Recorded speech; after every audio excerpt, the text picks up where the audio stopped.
Nesse vídeo, nós vamos conectar várias coisas que vimos em vídeos anteriores. Nós falamos sobre modelos de componentes no servidor, modelos de componentes no cliente, aprendizagem de máquina, e aqui a gente vai ligar tudo ao mesmo tempo e agora. Meu nome é André e esse vídeo faz parte de um curso de componentização e reuso de software que está sendo dado na Unicamp. Eu recomendo que você assista os vídeos anteriores, principalmente imediatamente antes desse, porque ele vai mostrar coisas que vão ser importantes para o que a gente vai ver aqui. Então, no vídeo anterior, eu falei sobre um cenário, que é aquele cenário das fábricas, não é? Que são monitoradas e precisam de uma automatização desse monitoramento, onde você tem que ter sensores espalhados para ver as várias coisas que aconteceu. E aí eu introduzi a questão dos painéis industriais e de um negócio chamado escada, né? Que é uma forma de você monitorar e acompanhar as coisas que estão acontecendo na fábrica, né? Tem várias formas de fazer isso.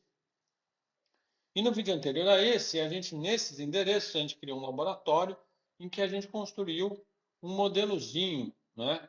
Deixa eu pular aqui, botei na ordem errada. Bom, devia ter aparecido o modelo, mas a gente construiu um modelozinho para fazer esse monitoramento usando componentes, tá? Usando mais especificamente o framework OIG, que estava fora de ordem. Então a gente fez essa simulação, né, que sobre como se fosse uma fábrica, a gente tivesse um painel escada e eu estivesse acompanhando os acontecimentos. E aí a gente aprendeu a colocar os elementos, né, o termômetro e as coisas, e a conectar eles de forma que as mensagens pudessem ir na hora que a temperatura sobe, ele ativa um painel e assim por diante. Bom, nesse vídeo a gente vai dar prosseguimento a isso, só que agora a gente vai ampliar um pouco o cenário, tá? Então, vocês devem lembrar lá do começo que eu estava falando que a nossa preocupação era eu tenho uma arquitetura no lado do servidor, tenho um estilo arquitetural, eu trabalho com componentes num certo estilo arquitetural, né? Que a gente falou com Dataflow, a gente viu estilos arquiteturais no cliente e os respectivos componentes. E nesse vídeo, a gente vai exercitar o seguinte cenário. A gente aprendeu a fazer um servidor usando Fast API que fazia predição de câncer, não é? Agora imagina que eu vou pegar esse servidor que você aprendeu a fazer, a gente vai adaptar ele para fazer predição de se alguma condição na fábrica está crítica, tá? E eu vou fazer um cliente, né, com aquilo que você aprendeu nos vídeos passados, em que é como se fosse um supervisório, né, de escada ali analisando, e que esse sistema agora vai contar com um assistente inteligente. Ele vai mandar, vai ter dados que vão para o meu assistente inteligente e quando alguma coisa anormal acontecer, ele acende a luz vermelha. Então isso é diferente agora porque esse cara do cliente vai ter que conversar com o cara do servidor. Para fazer essa conversa, eu vou introduzir um conceito novo, né? Eu vou ter um componente do lado do cliente que eu vou chamar de proxy. Ele é um componente que funciona localmente, todo mundo conversa com ele, por exemplo, um componente pode mandar uma mensagem para ele perguntando se a temperatura está ok ou a pressão, mas não é ele que faz o trabalho. Ele vai conversar com outro componente que está no servidor, através de serviços REST, que a gente aprendeu. Esse cara vai fazer o serviço de aprendizagem de máquina, vai devolver para ele e ele devolve as respostas localmente. Então, todos os componentes locais pensam que estão conversando com um outro componente local. E ele fica fazendo esse trânsito de ida e volta. Tá? Esse novo aplicativo que a gente vai mexer, ele tá hospedado no Hugging Face. Porque eu precisei do Hugging Face, porque eu precisei colocar tanto coisas do cliente quanto coisas do servidor. Tá? Então, eu vou abrir aqui para vocês essa página do Hugging Face, que é a minha área de projetos. Tá? E nessa área de projetos, então o Hugging Face eu apresentei em vídeos anteriores, ele é um repositório onde você pode compartilhar modelos de aprendizagem de máquina, software, datasets e um monte de coisa, e ele tem esses spaces, não é? Que ele te dá uma espécie de um sistema de versionamento, onde você pode colocar o seu aplicativo e pode rodar automaticamente. Ele tem um Git. O FactoryML é o que a gente vai mexer agora, tá? Se você entrar logo nele, ele vai entrar na interface para você usar ele. Mas antes de a gente usar essa interface, essa é aquela interface que você já está familiar, que é aquela do editor, né, onde você pode compor as coisas. Mas eu queria que você entendesse primeiro como ele funciona. Então eu vou entrar aqui em Files, tá? O que acontece? O Hugging Face, ele atua como se fosse um Git. Quer dizer, como se fosse não, ele é um Git. Quando você cria um projeto, ele cria um repositório para você e você pode baixar esse repositório na sua máquina. Eu vou dar um exemplo aqui. Esse projeto especificamente que você está vendo, tá certo? Eu baixei via Git, tá? E ele está aqui, ó, no meu VS Code, tá vendo? Eu baixei o projeto, eu posso editar aqui na minha máquina e posso ficar fazendo commit. Inclusive, você pode ver os commits que eu fui fazendo desse projeto aqui, ó, tá vendo? Os vários commits que eu fiz do projeto. Então, ele te dá essa área de trabalho. E se você quiser baixar na sua máquina, você vem aqui em cima, aí tem o Clone Repository. Aí ele vai dar as diretrizes para você baixar, que nem você faz no GitHub.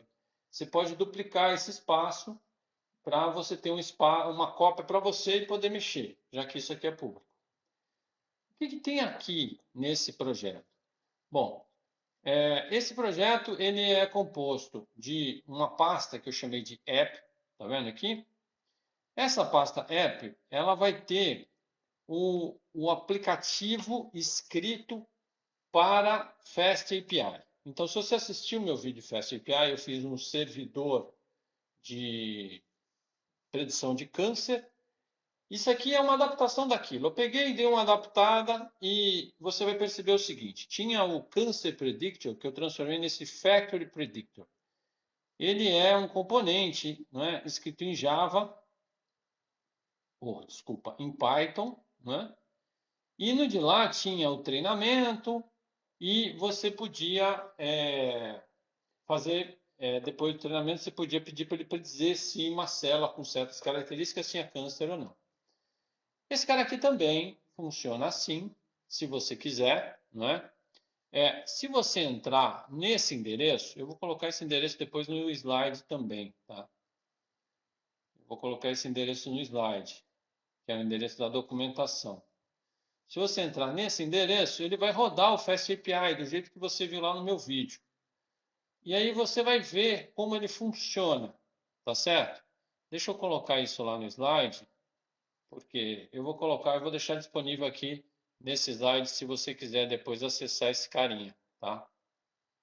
Eu já coloquei aqui no slide, está aqui o link. Então, se você entrar nesse link aí, o meu servidor ele está rodando em FastAPI. E aí você vai ver que ele é muito parecido com aquele do câncer. Aqui eu tenho uma entrada, né? Lembra que eu tenho as entradas REST? Uma que é de train. A diferença que eu fiz do câncer é que no câncer eu informava os arquivos CSV. Aqui eu não estou mais informando. Aqui você só precisa dar um execute e ele dispara o processo de treinamento. Igualzinho ao que você fez lá no câncer. Certo? Ele vai treinar o modelo. É um modelo de regressão logística. Você pode pedir o status. Ele vai te dizer que, execute aqui, ele vai te dizer que o modelo está completo aqui, ó, tá? E aí eu posso usar esse cara aqui, predict, né? Para fazer a predição. Eu dou uma temperatura e uma pressão e ele vai me dizer se. Então, deixa eu mostrar aqui para você. Para você ver que temperatura ou pressão você vai usar, se você quiser, aqui no Files, eu tenho, dentro de App, eu tenho uns arquivos aqui de Evaluate, tá vendo? Eu vou abrir até numa outra aba. Esse Evaluate tem uns valores para você testar. 77, 153 devia dar normal. Então vamos ver aqui, ó. 77, 153. Se você der Execute, ele vai dizer que está normal. Tá vendo? Então, ele faz a mesma coisa que aquele preditor de câncer, só que ele está adaptado para temperatura e pressão para a gente usar na nossa fábrica. Tá? Aí eu criei outros dois métodos para facilitar a interação com os nossos componentes. Eles não seriam obrigatórios, mas eu fiz. Um é informar a temperatura. O que ele faz? Ele aceita que você informe separadamente temperatura e pressão. E aí ele considera o seguinte: se você informar só a temperatura, ele vai considerar o último valor de pressão que você tem como sendo a pressão. Então, por exemplo, aqui, olha, 77, 153. Eu vou mudar para 100 aqui. Então, ele vai ficar 100 e 153, que é a pressão. Ele muda a temperatura e mantém a pressão que estava anterior e testa no modelo. Aí ele vai me dizer, ele acha que continua normal. Tá vendo? A mesma coisa para a pressão. Eu posso só informar a pressão, ele vai manter a temperatura anterior, que foi a que eu acabei de informar, 100. Agora eu vou botar a pressão de 20, por exemplo. Ele mantém a pressão 20, a temperatura 100 e vai informar que agora ele está achando que tem problema. Então é isso, né? Ah, mas como é que esse modelo testa a temperatura e pressão? Eu vou ser franco e sincero. Se você pegar aqui, eu criei um modelo que eu treinei, tá vendo? Train. Como é que ele foi treinado? Eu criei uma tabela, na verdade eu pedi até para o DeepSeek gerar para mim essa tabela, com temperatura, pressão, se é normal ou se é problema, tá? Então tem ali uma faixa de temperatura e pressão que é normal e tem uma faixa que é problema. Não tem uma lógica por trás específica. Tem ali duas faixas que são uma normal, uma com problema. E aí eu usei isso para treinar o modelo. Né? O modelo lê esse arquivo, treina, tá? Tem o de teste também, né? Vocês estão vendo aqui, tem o de teste também. Né? Ele testa com esse aqui, ó. E aí, beleza. Aí é aquilo que vocês já viram lá no. Então, se a gente abrir aqui o Factor Predictor, o que ele vai fazer? Ele tem esse método de treino que eu mostrei. Ele tem o Predict, que recebe temperatura e pressão e faz a predição. E tem o Inform Temperature, Inform Pressure, né? Que ele usa a temperatura ou a pressão e a última que ele guardou do outro para informar. Então, basicamente é isso. É uma adaptação, você pode estudar aí se quiser, é uma adaptação daquele do câncer. O Server Predictor, ele é um código em Fast API, certo? Que eu simplesmente é uma casca, como eu já fiz no outro, que chama a classe que você criou lá de predição. Ele tem duas diferenças. Uma é que eu coloquei aqui um middleware para aceitar chamadas locais ou de outros, porque agora tem uma diferença que eu vou criar um cliente com componentes e esse cliente vai ficar fazendo chamada.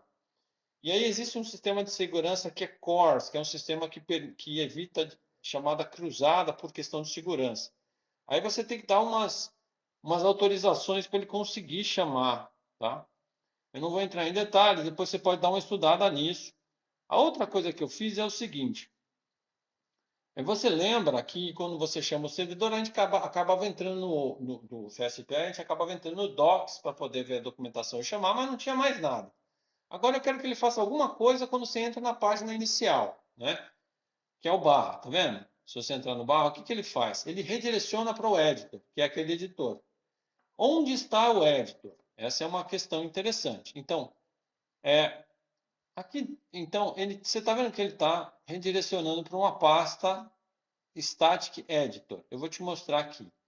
Dentro do app, aqui, tem uma pasta static. Isso é exigido pelo Fast API. As páginas estáticas têm que estar dentro dessa pasta estática. E aqui eu tenho uma cópia daquele editor que vocês usaram lá no OID. Está aqui o código, as bibliotecas, tudo está aqui dentro, certo? Então ele vai chamar esse cara aí. Tem mais um arquivinho que eu não vou entrar em detalhes, que é esse editor REST aqui. É um arquivo que ele vai importar. Se vocês quiserem estudar, esse arquivo ele é o seguinte. Lembra aquele componente que eu chamei de proxy, que o componente local conversa com o componente remoto, né? Só que eu preciso especificar a interface dele, né? E aí existe um padrão aberto que eu estou usando aqui e que os componentes suportam, em que eu especifico as interfaces de chamada, tá vendo? Dos serviços dele. Aqui, quais são os parâmetros.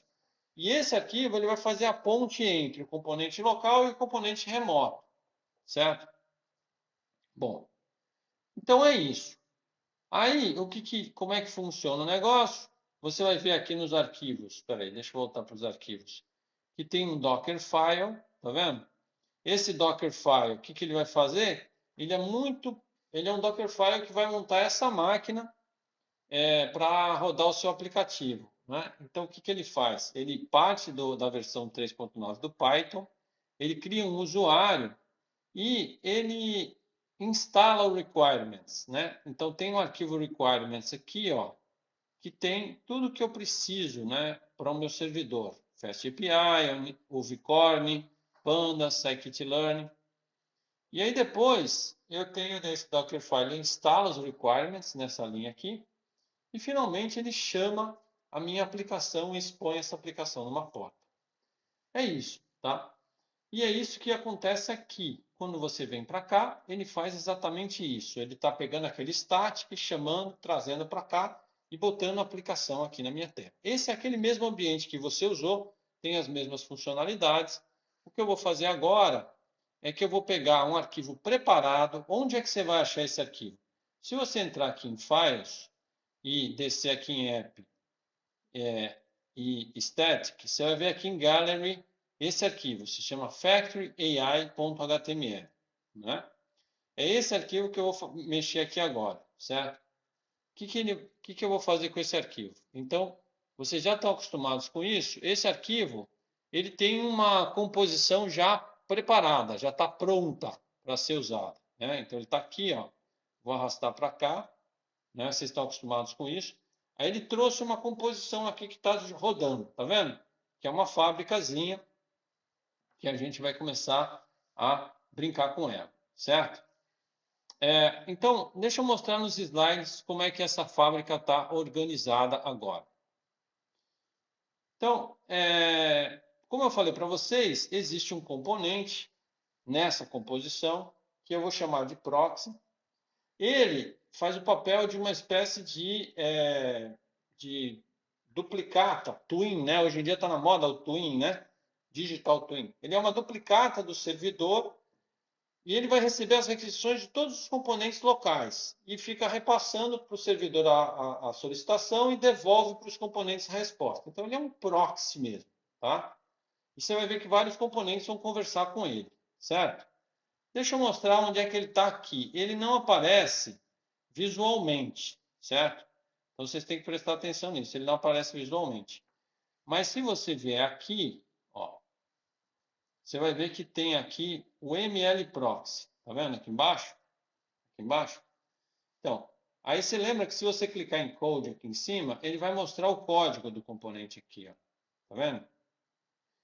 Então, quem é esse cara? Esse cara é um REST OID. Então, ele é um ID que faz esse papel de chamada REST. Ele é um componente local, ele não tem nada, ele não aparece na tela, ele não tem nada visual, mas ele vai ficar fazendo esse papel né, interligar as duas coisas. Aí, olha só, ele vai assinar várias mensagens locais de outros componentes que querem conversar com ele. Quem são esses outros componentes? Vamos ver nos slides, tá? Quem são esses componentes? Então, olha só, a gente tem aqui alguns componentes, certo? A gente tem a nossa máquina, que eu mantive aqui por uma questão ilustrativa, para imaginar que existe uma máquina ali funcionando, tá? Mas ela não tem um papel muito importante, tá? É que eu aproveitei a outra composição, não foi muito criativo dessa vez. Existe um botão aqui, que esse botão ele ativa o treinamento, também meio fajuto isso, mas ele ativa o treinamento do componente de aprendizagem de máquina. Então, quando você clica nesse botão, primeiro ele liga esse cara para ficar aquelas bolinhas pulando, mas é só um enfeite, para você dizer que você já chamou o treinamento. Mas na prática ele vai mandar uma mensagem para esse componente dizendo eu quero que você treine o modelo. Lembrando, esse cara é um proxy, então o que ele vai fazer? Ele vai pegar essa solicitação, vai chamar o servidor e vai dizer para o servidor, treine o teu negócio aí, tá certo? E é isso que vai acontecer aqui. Deixa eu pegar aqui, deixa eu achar onde é que está a minha janela, é essa aqui, né? É isso, eu vou deixar ela aqui, ó, para a gente ver. É isso que vai acontecer aqui, tá? Deixa eu dar um clear aqui. Clear. Achava que era aqui, mas não. Eu achei que ele ia dar clear nesse painel aqui. Então, o que ele vai fazer aqui? Ele vai, quando eu... Deixa eu dar um reload, vai, que ele está muito poluído. Tá? Vou trazer, beleza. Aí agora, na hora que eu der um clique aqui, esse very on aqui, ele mandou uma mensagem lá para o servidor dizendo treina o modelo. Tá? Aí o servidor recebeu, fez o treinamento do modelo. Tá. Qual é o próximo passo? O próximo passo é que agora o modelo foi treinado, beleza. Toda vez que eu mexer tanto na temperatura quanto na pressão, eles vão mandar mensagem para esse robozinho, né, para esse modelo de aprendizagem de máquina, dizendo mexer na temperatura ou mexer na pressão. E você se lembra que ele recebe separado. Basta eu mexer num, ele sabe o valor do outro, ele trabalha separado. E aí ele fica mandando uma resposta. Lembra que ele manda uma resposta dizendo se deu normal ou problema? Ele vai mandar para esse cara aqui que tem as cores. Se ele mandar normal, ele vai ficar verde. Se ele mandar problema, ele vai ficar vermelho. Certo? Então vai ser assim. Ó. Se der uma pressão, ele vai ficar vermelho. Vamos ver como é que isso acontece. Tá? Então, primeiro vamos dar uma estudada nos componentes. Certo? Vamos ver o train é eu vou dar o código dele, é esse switch aqui, ó, tá vendo?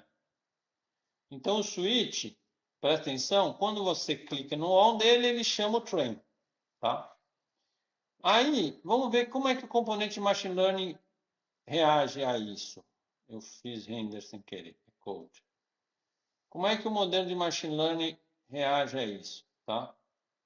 Ele espera aí que eu fiz uma bobagem. Acho que eu fiz uma bobagem aqui, só um instante. O modelo de machine learning, ele reage porque ele vai receber esse predictor train aqui, que o switch mandou para ele, tá? E vai fazer um post train. Então, esse componente REST vai mandar um post lá para o outro fazer um train, tá? O temperatura e pressão, eles funcionam meio parecidos, tá?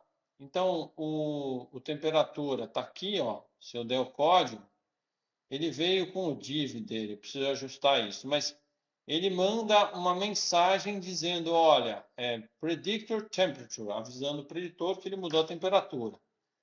E a pressão também, vai fazer a mesma coisa, tá? Ele vai mandar um predictor pressure. Então, se a gente for aqui para o modelo de REST, ele vai lá. Se for predictor temperature pressure, ele vai mandar post pressure lá para o servidor. Se for predictor temperature, ele vai mandar um post temperature lá para o servidor. O servidor, quando responde, esse componente manda para o ambiente na forma de dispatch. Ele dá um dispatch que vai virar update alert. E esse update alert vai com o valor de resposta. Quem vocês acham que assina esse cara? Vamos ver. Vocês devem imaginar que quem assina esse cara é esse cara aqui, né? Então vamos pegar ele, que é o alert, e vamos dar um code nele, e vocês vão ver que ele assina o update alert aqui, ó. Ele está assinando, tá? E toda vez que ele dá um update alert, ele muda o estado dele. Para quê? Depende da resposta. Se a resposta for N, ele muda para green. Se a resposta for P, ele muda para red. Tá vendo?